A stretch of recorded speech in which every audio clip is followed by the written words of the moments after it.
In a previous video, I showed you this slab, this Goodacre.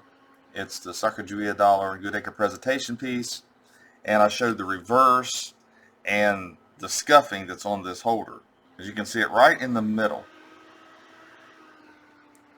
Now there is a fix for this. It's not 100%, but it can make it look a lot better, and I'm going to show you how I do that. So here is the slab. And what I have is this. This is what I typically use. It's called Slab Renew. Now, I'm sure that you can go down to any auto repair shop and you can buy something like this. Okay, you can buy one of those lens polishers or something like that, and it smells like wax. Then you have these three, and they come in 3 stages. I don't know if I wasted my money on these or not, but this is fine, and this is, you know, like I said, it goes from fine to coarse. I think the number 3 is the least, and this would be the larger grit as far as the 3s, and then the 1 is the least amount of grit. I call it grit because it's like, to me, it's going to polish, so it has to have some type of polishing compound in it. You want to make your slabs look better. If you are a collector and you have the time to do it, that's fine. Maybe a little more elbow grease and time, this would look a little bit better. I could use these 3, but I'm going to go ahead and use this. I'm going to show you here. So what I do is I typically shake it up, and this dries inside the nozzle, or whatever you want to call it. So therefore, you can't squeeze. I don't squeeze it through. So what I do, I open it up, and I'll put a little bit on the end of this, just enough to put on the slab. Okay, that's how I like to do it. Now sometimes you can get too much and it's harder to wipe off. I've noticed that. So I'm going to start on the front in a circular motion. Now I'm going to show you the whole process here, so it's going to be kind of boring, but I do go in circles. Okay, Danielson, wax on, wax off. I know I'm going to hear the joke. Someone's going to make that comment in the video. I know they are, but that's okay, guys. We'll have a little bit of fun doing something we really love to do, trying to make our slab look better. This will work. It does make it look better. It doesn't eliminate it all. Maybe if I kept working on it. But time is a factor for me. I'm not going to sit here and keep messing with, you know, one of these slabs to try to get it to look right. And I probably could have started out with the coarser grit number 3 with the other bottles and worked my way down to 1 and maybe get this thing looking really, really nice.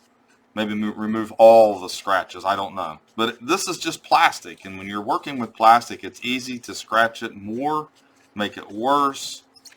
But we're going to see what happens here. So I typically have another cloth over there, but I'm going to go ahead and use this end since I have it. And we're just going to see that little bit of time that I use to see how much better and see if this actually improves the look of this. Okay, so like I was showing you, I'm bearing down kind of hard. Sometimes you can re-scratch it if you're not careful too. So you just got to buff it out. That's what we're doing. Some of you who are into auto body or have ever had experience with this, you'll be really good at it. I mean, it's basically right up your alley. So let's take a look at this slab. Let's see if it improved it at all. Here's the obverse. You know, to me, I got a little bit of lint on it, but that's definitely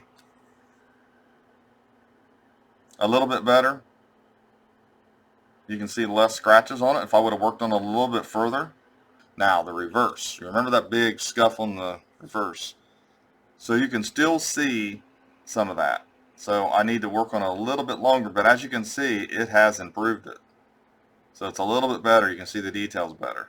So I went ahead and used the 1, 2, 3, and I started out with number 3, worked my way down, and I tried to remove even more. And sometimes you might scratch a little bit with the polishing agent, but it's okay because you can remove that. You just want to go in the opposite direction, keep finely doing it, put a little bit of elbow grease in it. Like I said before, you want to kind of push in a little bit. You want it to start squeaking and you know you've removed it, most of it that's on the surface.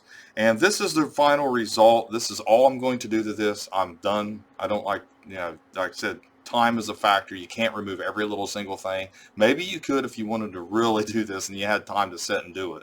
But this is the final product. This is what it actually looks like when it's all done and said right here. So as you can see, there's still some marks there. Might be a little bit of lint. Try to get it all off. Let me see. Remove that. But it looks a lot better. And it's better to sell something that doesn't have the scuffs on it. You know, if you can remove that, like as a dealer, you can see the coin better. You see it a lot better than you could before. So I'm impressed with it. I do recommend using this. But like I said, a little trial and error. Try it on something that's not worth a whole lot of money. You know, I've used it a lot, so I'm pretty confident with it. I know that it'll make it look a little bit better, even if it doesn't get rid of all the scratches.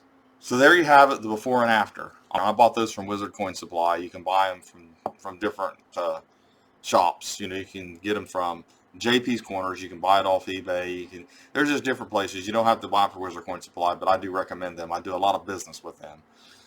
But anyway, you can work on this. I can work on it a little bit better. Maybe I'll try out and go from the grit to the finer and see if I can get the rest of this worked out. So thanks for watching my latest video. Please like, share, and comment, and have a great day.